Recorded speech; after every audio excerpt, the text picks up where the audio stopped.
just going to forget. Thank you. Thank you. Yes. Okay. Now here we go. Yeah, it's a great way to share the principles and the learning with groups of people who maybe don't want to travel, or individuals who, either they're too young or it's not interesting to them, or maybe they can't afford it. And so it's also a great way to connect to the community. And I think the thing that I love about it the most as a CISB parent, I have a child who some of you know, who's 24 now, so not really a child, but who has been doing CISB since she was 11, has participated in the New York Mosaic and a lot of international programs. And she's loved it all, and it's really helped create the person that she is. But it's also doing, local projects is really a way to bring that learning into real life and to support communities. So I think it's just such a great, fantastic opportunity all around. So before we get started, let me just introduce quickly. I'm going to just do a quick introduction, and then you all can introduce yourselves a little bit more. Tonight, what we're going to do is we're going to hear from the New York chapter. And from there, we have Alana Badgley. Raise your hand. I guess you can see on the name. Lauren Iosa and Obed Dunn, who have been working on the New York Mosaic for some time. Julie Wrench from the Portland chapter, and you're the chair of the board, right? Yeah, I'm still the president. I'm trying to. Oh, the president. Yeah. Okay. But for now, it's me. Okay, great. And then we have from the Education Committee and the US board, Nikita Rahaja, who is the JB director. And so she's going to be talking about how to involve the junior branch in the planning and programming. And I also wanted to mention, I have a feeling, and we've talked about this a little bit on the committee, that there are these projects happening more broadly across the US than we have sort of records of, because chapters aren't necessarily completing the forms and the paperwork. And as a matter of fact, we have in 2 weeks, on the 20th, we have our second session that Valerie and Laura Ripperger and a few other people are going to be involved with, talking about how to complete the forms and the worksheets and doing the fundraising. So that'll be a nice sort of way to round things out. But before we get started, let me just see, Nikita was kind enough to put together a quick poll, and I feel like this isn't a large group, but we're going to go ahead and do it anyway, because I'd like to get folks email addresses, and it's a quick poll to get a sense of what you might be interested in. It's very quick. If the folks who aren't presenting, so the 3 or 4 of you can just do this Google form really quick that I put in the chat. So it'll give me your email, because we're going to have a virtual goodie bag after this with some of the documentation from these 2 chapters and other reports and information. And then it'll also give us a little bit of a sense of what you might be interested in learning today. All right, Nikita, do you mind looking at it and telling me what it says?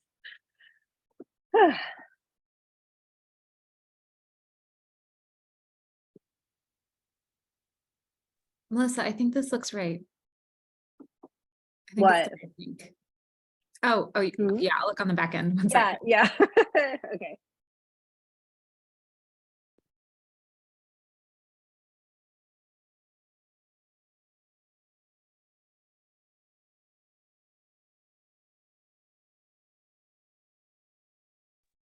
Wait, actually, I think there's an issue with the form. Yeah, it put Julie's I'm info in sorry. it, and it let me change it, but then when I was trying to answer questions, it won't let me select any of the questions. Why don't you go ahead and I'll fix it and send a new link. Okay, great. All right, well, should we just go ahead and get started then? Okay, all right, so we're gonna go ahead and get started with, oh, here we go, someone else, with the New York chapter. If you all wanna just take it away and share your experience and ideas with the group. Okay, why don't I start on the board of the New York chapter, and was around for the genesis of this program at the beginning, and collaborate very closely with Alana and Obed on the camp itself. But to echo a little bit of what Melissa said, our purpose in the New York chapter for beginning the Mosaic program was really to open up the values of CISV to communities who otherwise wouldn't have an opportunity to participate in CISV programs because of the expense and the different challenges to traveling abroad for different kinds of families. We're very lucky in that New York is a very, it's a melting pot. It's a diverse city. We have many different communities, international communities. And it was important to us to offer a program that really met the needs of our community, and where we had broad outreach to families and people who otherwise might not have a chance to send their kids to camp.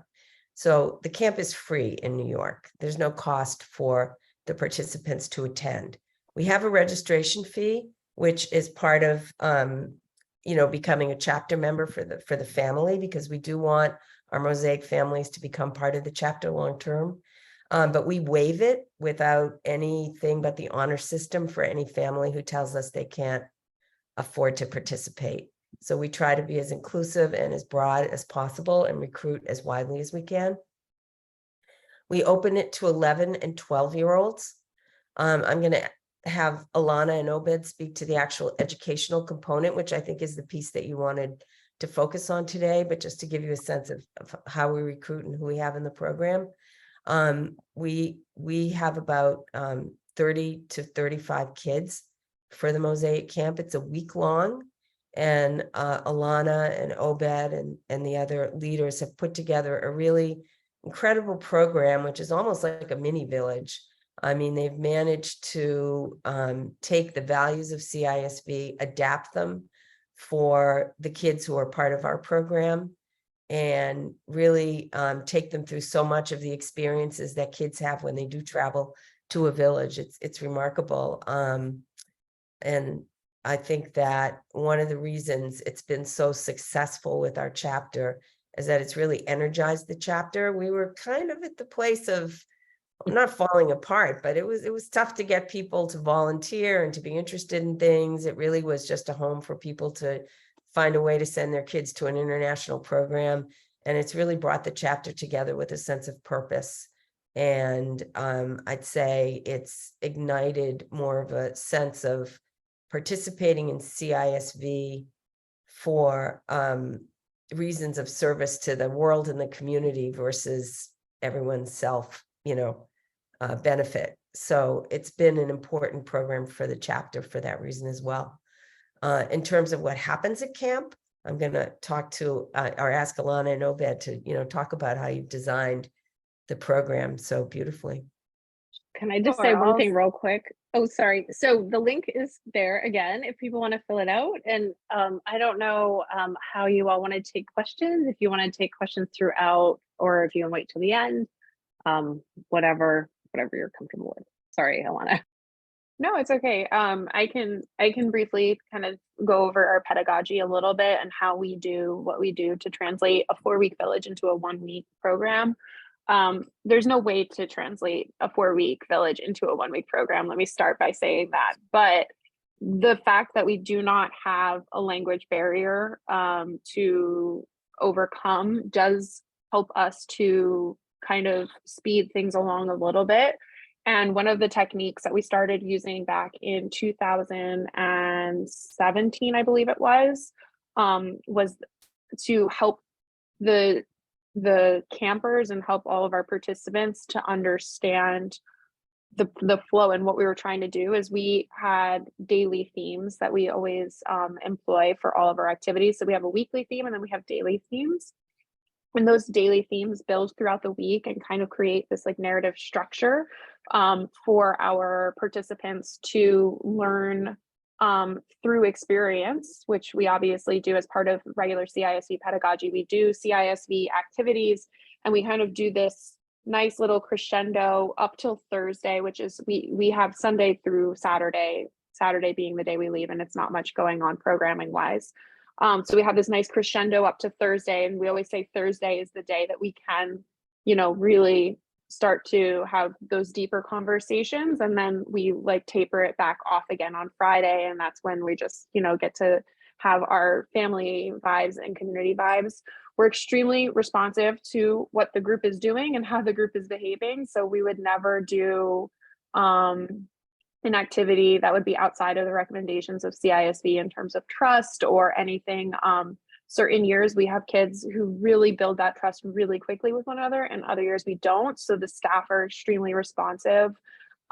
We have directors. So we have 3 co-directors since we started tripling up during COVID, just because what happens if somebody gets COVID and then we don't have a director. So It happens. it was, and it did happen. So it was a great thing to have those redundancies. And so we have director activities, and there's kind of top heavy at the beginning of the week, so that we are running those activities at the beginning of the week. We have that pedagogy, we have that planned. And then every staff member is in charge of planning one activity as a lead and supporting other activity planning as a support. And we run 4 activities per day, Monday through Friday, with 2 activities on Sunday in the afternoon when they first arrive, and then in the evening for usually, you know, norm building, placemats, normal CISD stuff for Sunday. So that is part of how we are able to kind of translate that village experience and make it understandable. We also replicate the delegations by creating what we call solidarity groups. And so one leader and a group of usually 5 kids, 5 to 6 kids, they meet daily for check-ins, and they kind of develop that delegation type vibe with one another. But we're extremely intentional when it comes to diversity and it comes to mixing kids up and non-clique forming. Like if you're in a solidarity group together, you're probably not in a cabin together.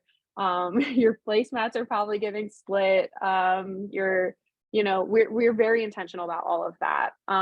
So just kind of to explain how we form that pedagogy throughout the week. But other than that, it is CISD activities. We're drawing from the CISD game books and building off of experiential learning, ask model, all of that.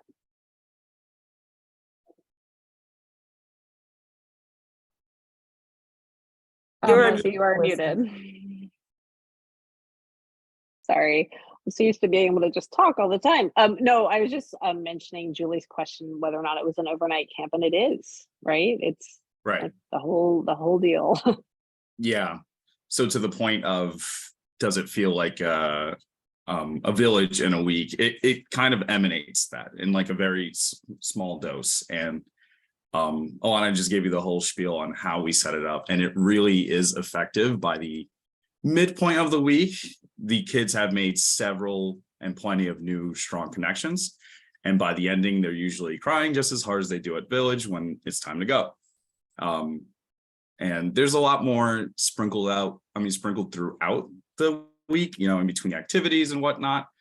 We also still do lullabies. We've remixed that a little bit to sort of cater more to like the newer generation, but either way, it's been effective. No leaving on a jet plane?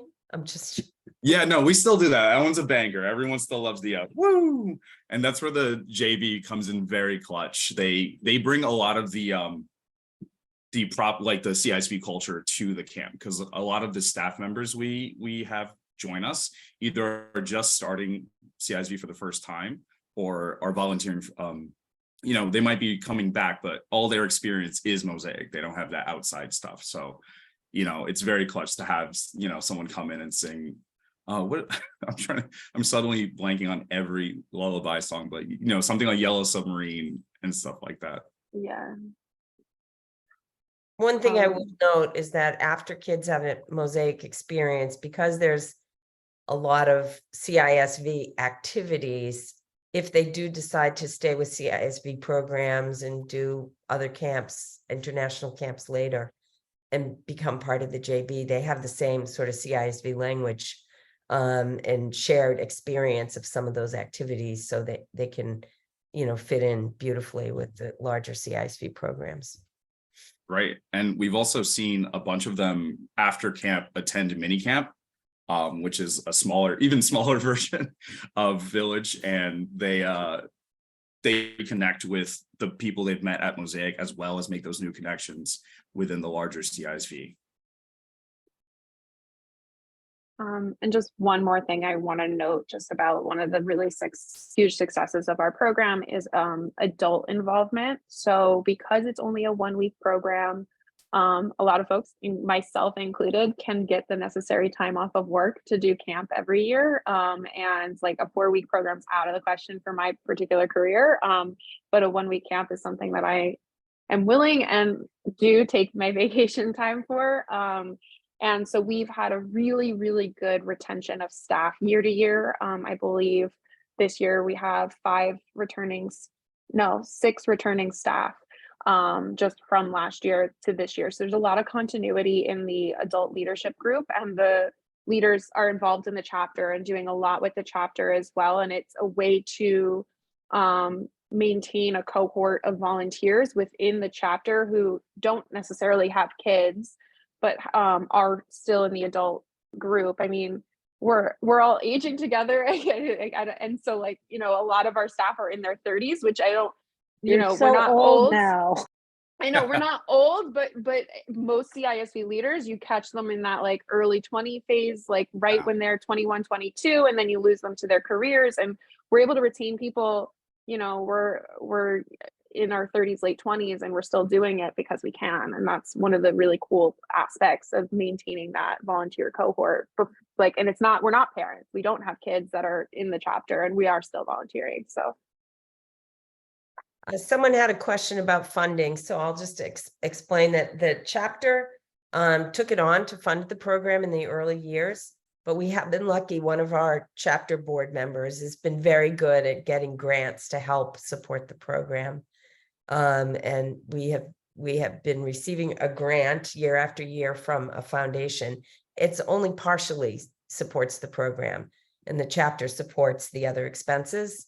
And we are, you know, in a position now of needing to expand our fundraising because that particular foundation is going to be dissolving soon. So we have funding for another year or two, and then we have to find a way to fund it.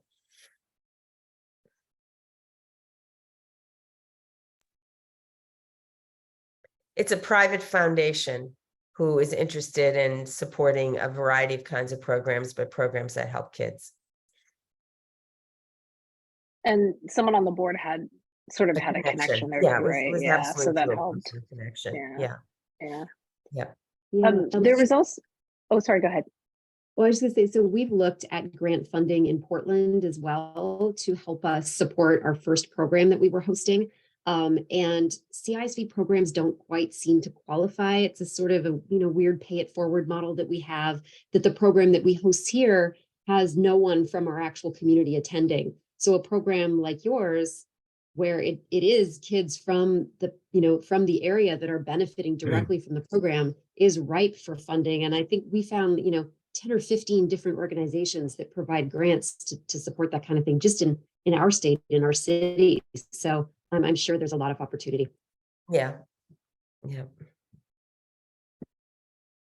So somebody wrote on the form the sort of the issue right now, and this is true, I think, with a lot of chapters, as you know, people are coming out of COVID, and you know, chapters are sort of forming and reforming. It's just that volunteers are stretched thin and a little burned out and can't take on anything more.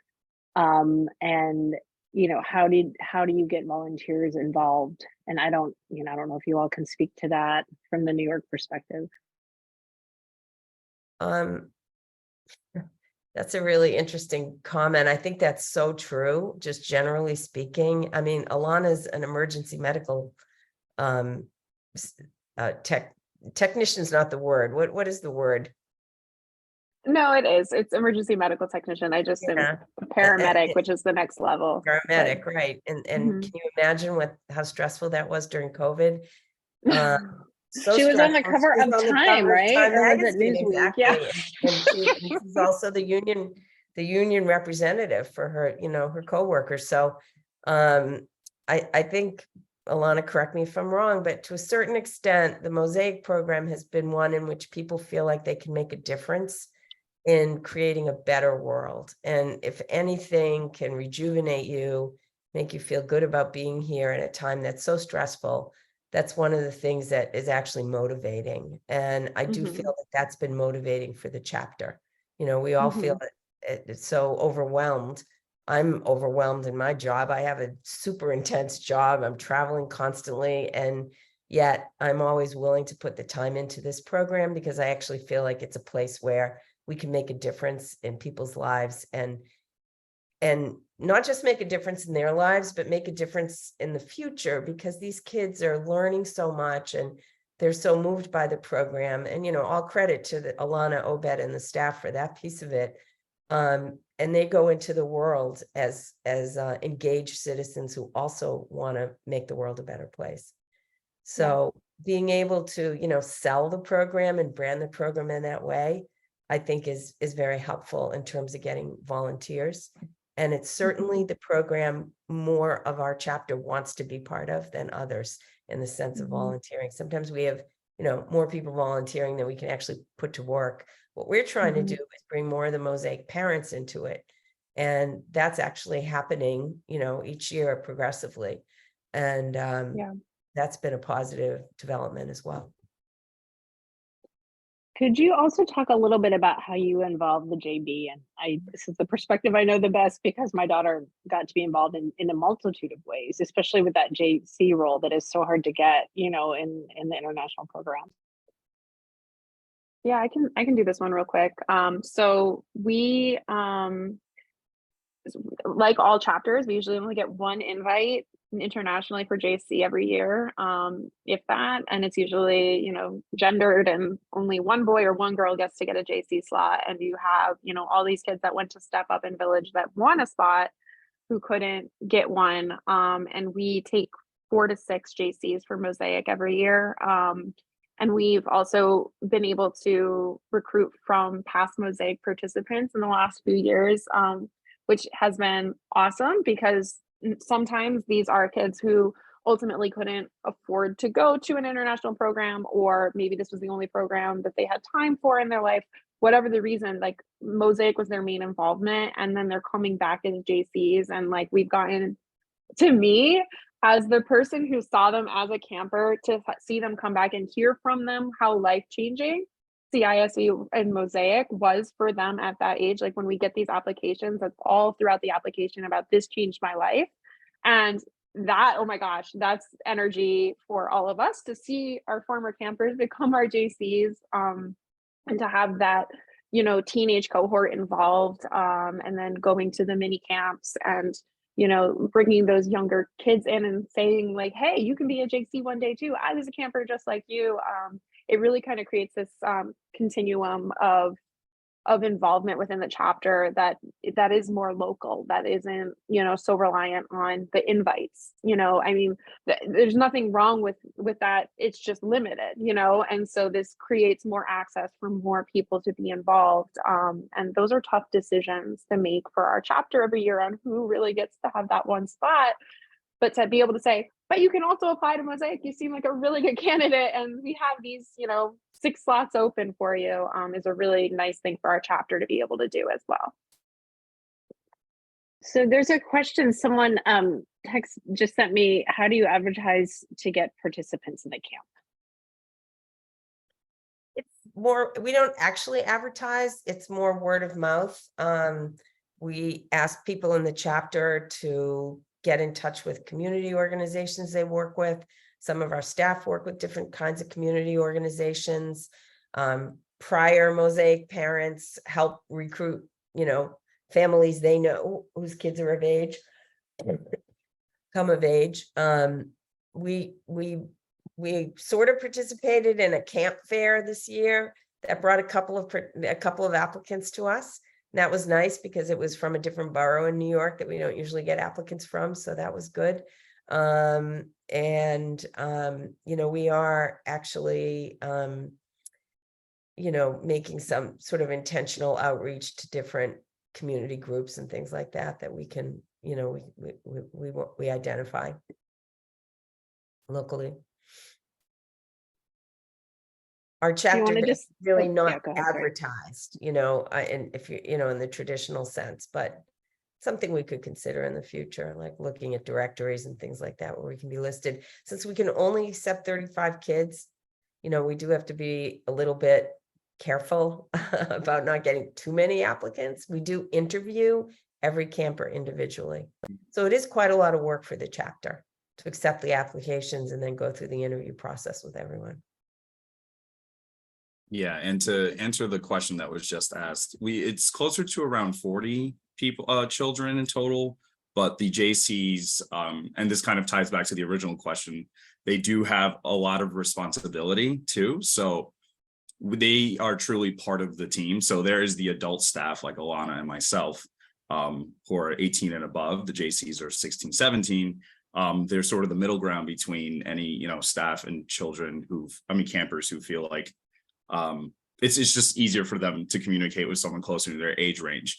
But the JCs get to as everyone, we all get to participate in all the same activities, but the JCs run an activity every single day.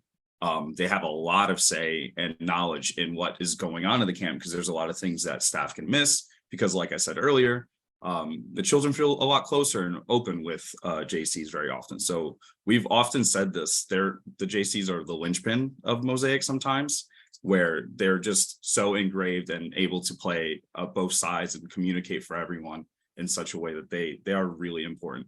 And they get interviewed too. So it's like a nice little step for them to enter the real world.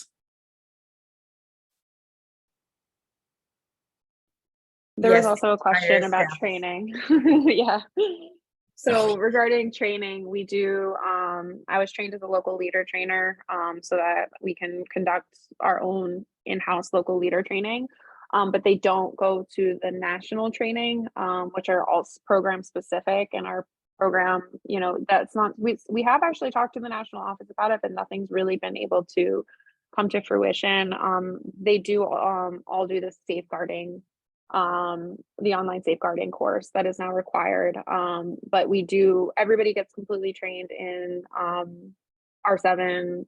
I mean, that's the policy that comes to that, child safeguarding, CPP. I'm trying to remember all of the things off the top of my head, but you know what I mean. Like all of the CISE policies, we go over everything. We have 2 different training days. One that's in the months leading to camp that we've been doing virtually since COVID. And then we have all of the staff arrive the day prior to the kids' arrival to do a long day of in-person training as well.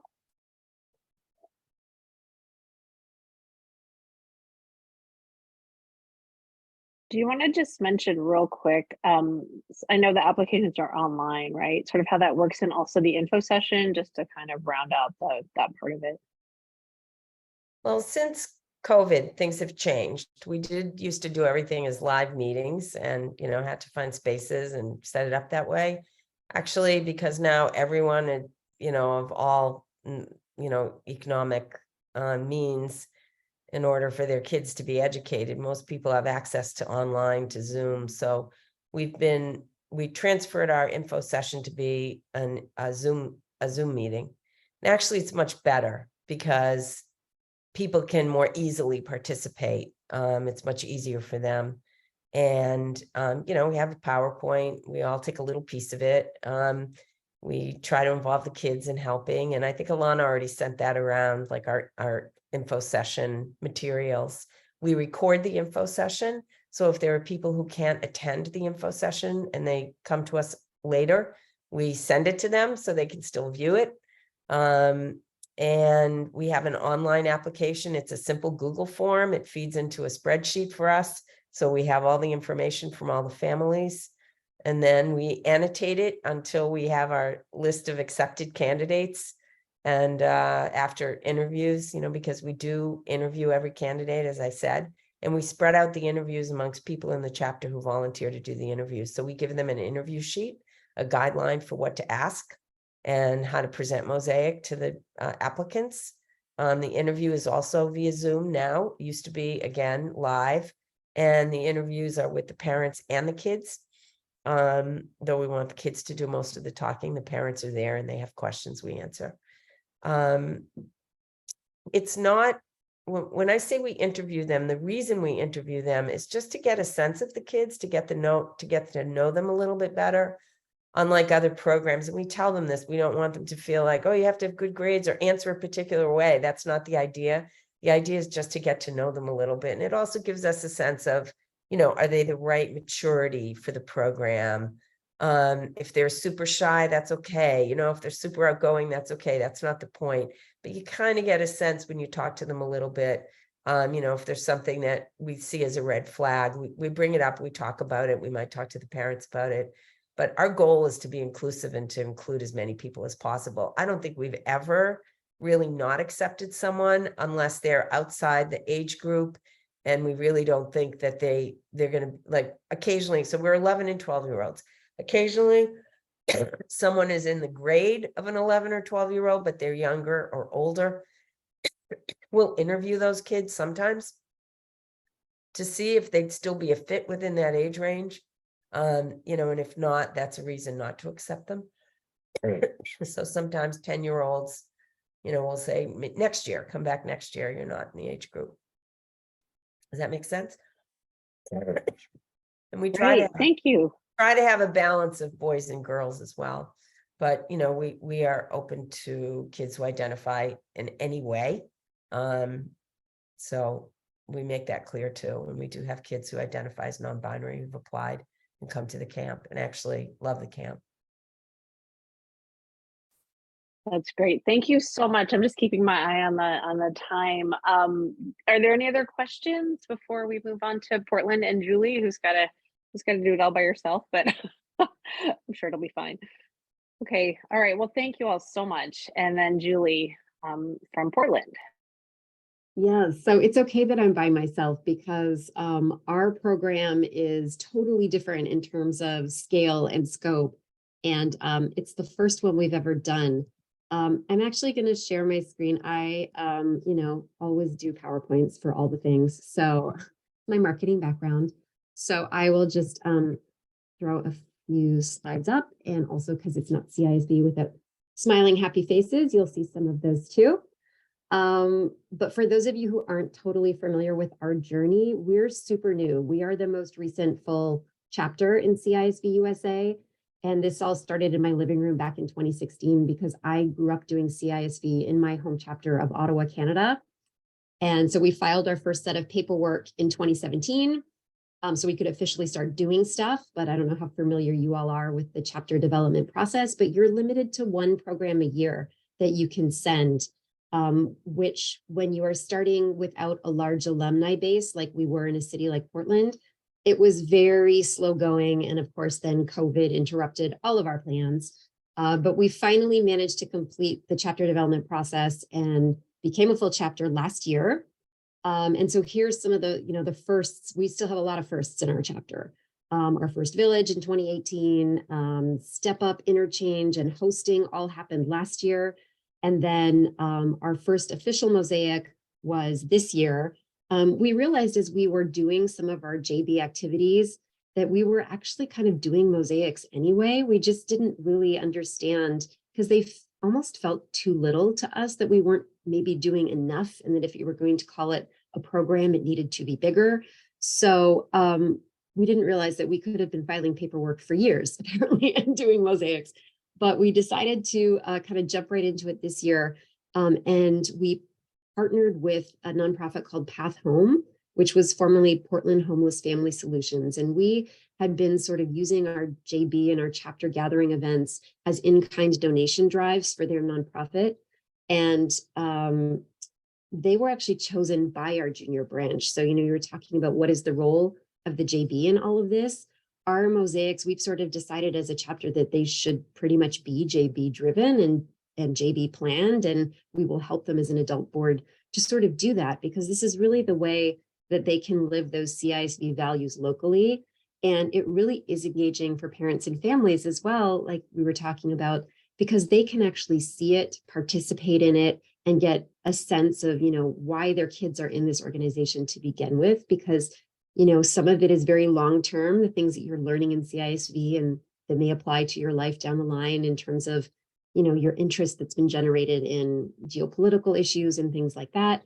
but then this is something you could actually do, today, this month, next week, or whenever, to make a difference in your home community. So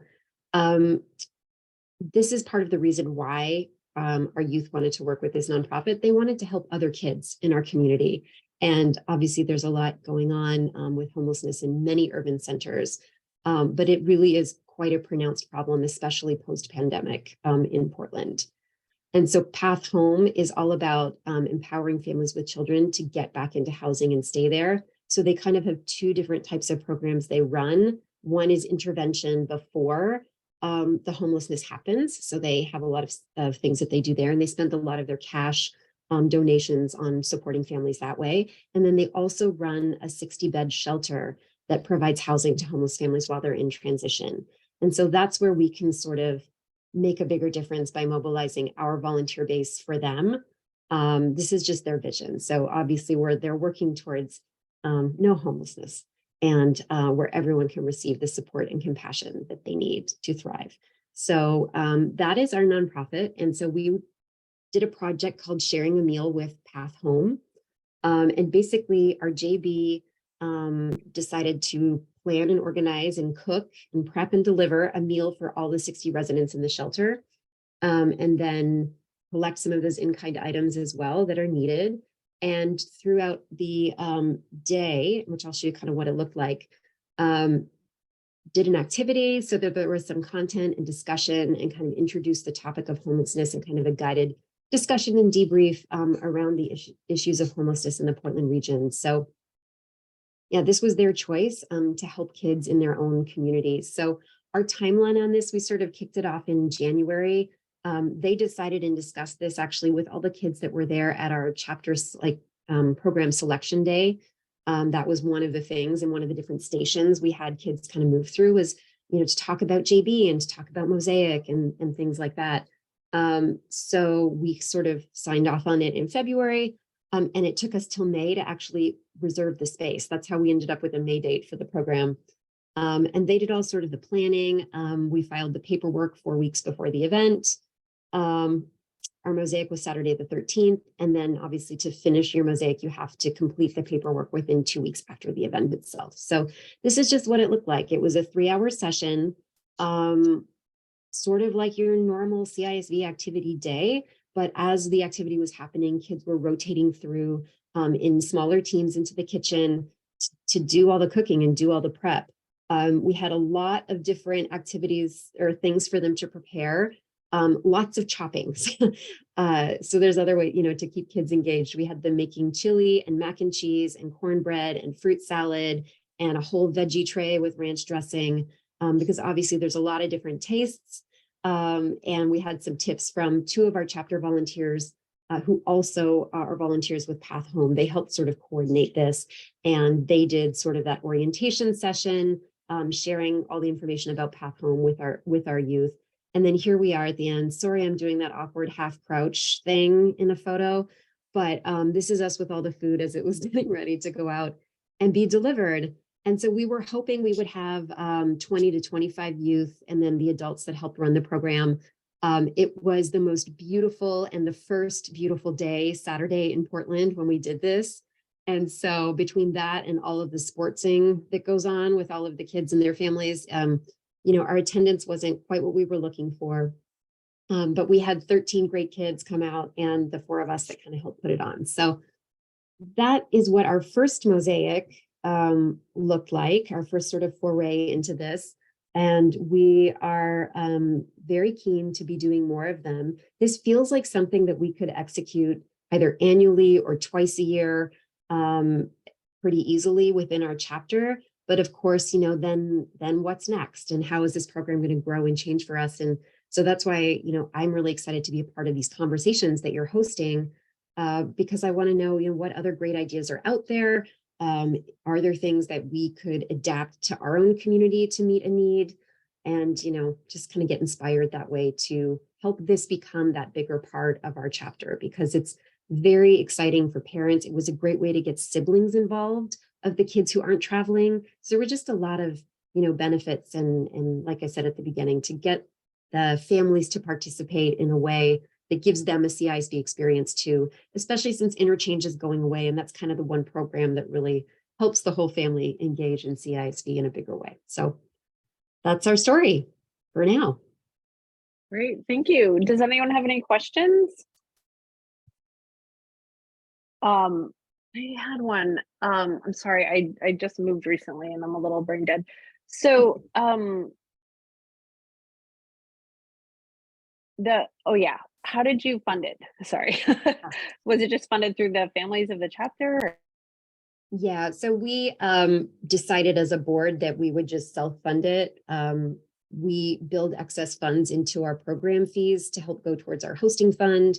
And also at the moment, we are still subsidizing the junior branch with their budget. They're still getting kind of up and running. They have not started to engage in their own fundraising yet. Our goal would be that that is part of their fundraising mission as a junior branch to, and as they grow that and grow their pot of money, they can expand and extend sort of the programs that they want to do. And if they want to jump to something that's bigger, that's a conversation we would just have as a board to figure out what would be the best way to self-fund it. And I'm, like I said before, aware now of all these grant-based programs that actually could apply to this type of a program within CISD. So that is always an option on the table as well. Absolutely. No, I think in the program in the session in a couple weeks is going to talk about the funding, and that is the grant funding for the international programs is something that I think everybody really struggles with. So local programming it's another good way to engage with funders, I think, for sure. Yep. And then I'm sorry, could you also just repeat how oh, sorry, Jamie, did you have a question? Oh, I can wait until you get done. Go ahead, it's fine. So I was just going to ask, I was trying to take notes and I saw that you had the kind of agenda for the day. So as far as when you were talking about like the kids that participated and how many, so was that kids within your chapter or was that kids that were involved with the Path Home chapter? I'm sorry. Yeah, no, it was all our people. So basically we sort of were looking at Mosaic as a way to mobilize our volunteer base to the benefit of another nonprofit in our community. So this was very much us doing something for them to help advance, what they need done. Okay, that's what, so we had a Mosaic before COVID and it obviously fell apart. And now all of us that are left have like no idea what Mosaic really is. So we're trying to figure out what we can do. And one of the things that we have locally is it's called Second Harvest, and it's for something very similar.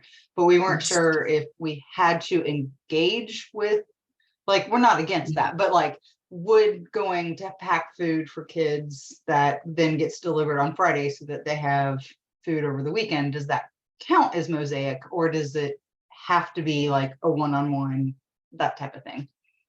So my understanding is that there's almost like two pieces to it. One is the actual volunteerism and the, partnering with the nonprofit. And then there's an educational component that has to come along with it. So that is why, it wasn't just cooking the meal. It was also a simulation activity and discussion, plus some upfront education. They shared a video about the nonprofit and the work that they do and how they serve their constituents. So it was both those pieces together. And I've shared with Melissa what our form looks like that we filled in. And it was honestly, pretty simple. We weren't sure how much detail was actually required. So we just kind of took a stab at putting in what made sense to us and, would leave it open for questions to come back from the person from CISD International that we had to then send the form to. And, the feedback we got was, yeah, looks great. So like, okay, I guess that's enough for now. And that's how we sort of navigated through it. Well, and typically there is a national Mosaic chair, and unfortunately that position is unfilled this year. And that's one of the reasons we're also doing this seminar series. Jamie, what chapter are you from? Smoky Mountain. Oh, okay, great. Okay, awesome. And I just had one quick question, Julie, and then that's going to be a segue to Nikita. And the question is, can you reiterate, I don't remember what you said about how the JB was involved, if they thought of it, if they planned it, or, you know, sort of what their engagement was. Yeah, they did all of it. They came up with the idea of, you know, let's do something to support kids. Some of the kids that had been there had been involved like a few years back when we had done some of those in-kind things. And they were like, well, what about that group? So, you know, we asked them a few questions like, well, why does that matter to you? And so they just all sort of zeroed in on that based on their own interest and idea of making a difference for kids in their communities. And that's really kind of what motivated it. And then, yes, they planned the activity. They got together and they submitted an activity sheet, planning sheet to us to kind of look at. We sort of helped them out with the booking of the space and buying the food and paying for it. So that's the part we did. And then, you know, they kind of did everything else. They ran the day and a little bit. Oh, and we did the report. We did all the paperwork. Okay, great. So I That's think awesome. as we grow and we have now a model for them to kind of learn from, I think we can hopefully start to kind of pass this off.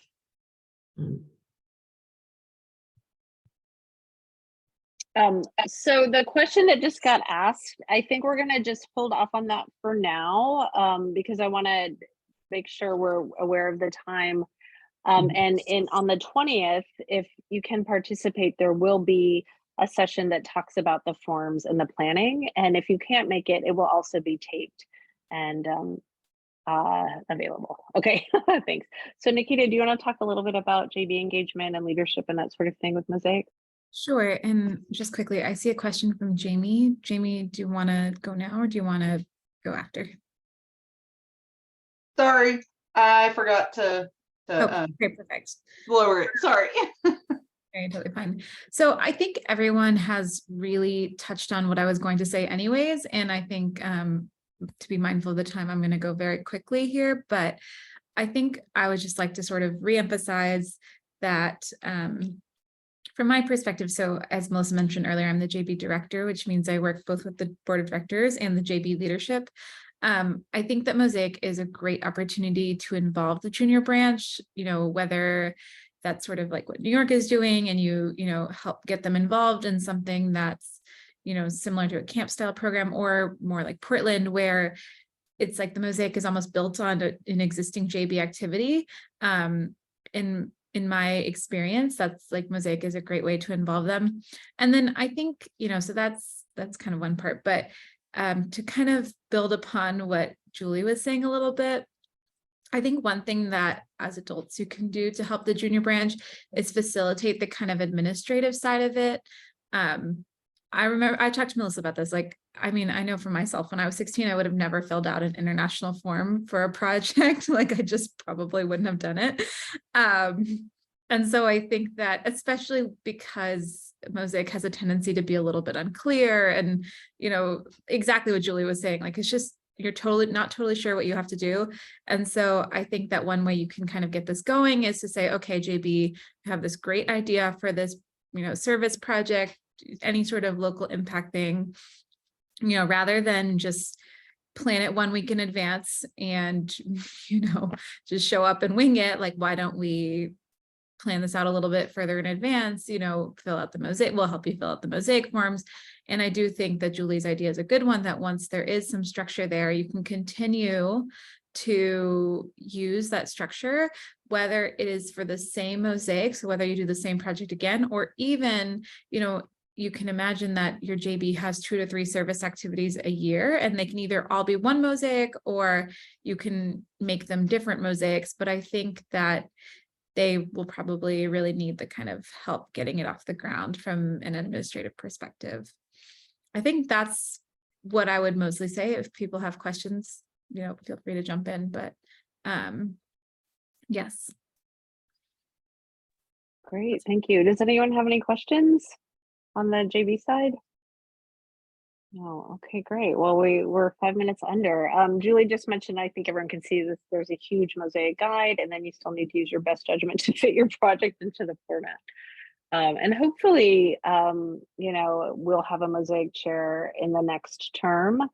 I don't know if that's going to happen or not, but I think that would be helpful, and the person can I don't know, New York, if you've ever, the New York folks, if you've ever worked with the Mosaic chair. I mean, I know this program's been around for so long, but I think that if we had a Mosaic chair, that person could also be more activist and sort of, you know, reaching out to chapters. And I also, Julie, you had mentioned when we were talking about this a while back, and this may exist, and Valerie, you might know if this exists, but that the chapters that have done, you know, the projects and the paperwork and all of that, you know, finding and we can certainly start it with these 2 sessions now, but creating a place, you know, a place where the documents live, and then chapters can continue to go through, and it eventually maybe even could become a guide of some sort, you know, just for US. So I don't know, Valerie, is there a place like that? Oh, you're muted. There's no place that we've kept USA programs. Everything was through international when we had our Mosaic chairs, and everything went in, and then examples were then shared in Google Docs when they're going through the process, because they used to have a training every year for Mosaic chairs. And so when the activities started and so forth, those were shared, but those never got passed on, because we haven't had a Mosaic chair for probably six years, maybe. So it's been a while. Say that when we first started our Mosaic program, there was a Mosaic chair. I can't remember his name right now, but he was very helpful in the beginning. Oh, great. Yeah. Also, wasn't there that person who was originally from Smoky and ended up in the New York chapter, and he was the Mosaic chair right before COVID? I don't remember his name. Yeah, we didn't really work very closely with him, though. I mean, Yeah, our Well, by program then you were pretty up and developed by running then. anyway, right? But in Yeah. the beginning, I can't remember who it was. It was a young guy. Yeah. He came to New York at one point. and met with Mahan, the chapter. Mahan was the guy I think you're probably talking about. You know, he was super helpful. Oh God, I thought I was freezing. Okay, great. Well, thank you so much, everyone from New York and Portland and Nikita and everyone else for participating. And it was really, you know, I hope we can do some more of these chat sessions. I'll circulate the documents to everybody who filled out the form, and we'll look into doing more sort of shared resource places that are easy to access. And also, we have the second of 2 sessions on the 20th at 8 o'clock. So Tuesday, right? The week after next, at the same Zoom link if you're interested. Okay, great. Well, thank you so much, everybody. Have a great night and try to keep your lungs healthy for those of us on the East Coast. Okay, bye. Thank you. Thank you Thank so you. much. Very nice.